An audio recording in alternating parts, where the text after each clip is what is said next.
ఏంటా అంటే మిరపకాయలు వడియాలు అవి చూపిస్తుంది అనుకున్నారా?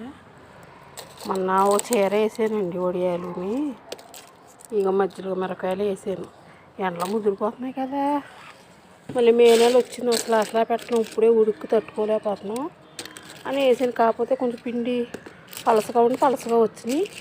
కాకపోతే ఇలా పలసగా వేసుకుంటే నూనెలో వెంటనే ఎగిపోతే, తలసరిగా అయితే ఎక్కువ టైం ఇచ్చుకుంటుంది. అందుకే ఇలా కొంచెం పలసగా వేసాను. రేపు పొద్దున్న ఇంకో చీర వేస్తాను అనుకోండి, బోళ్ళు వడియాలు అవుతాయి. ఇంకో పొద్దున్న తీసేసి ఎండబెట్టేసాను. ఇవన్నీ క్యాన్లో వేసేసుకుంటున్నాను. ఎండలో ముదిరిపోతే ఎట్లేవండి బాబా. చక్కగా మనం బయట కొనుక్కుని కన్నా ఓ చెంబుడు పిండి వేసుకున్నారనుకో, బోళ్ళు వడియాలు అవుతాయి. చక్కగా ఇలా క్యాన్ పెట్టేసుకున్నాను అనుకో, అలా వేపుకోవచ్చు. సంవత్సరం అంతా వేపుకోవచ్చు. వానాకాలం అది చింతపండు వరకు వస్తుంది. వడియాలు వేపుకున్నామన్నా ఒకసారి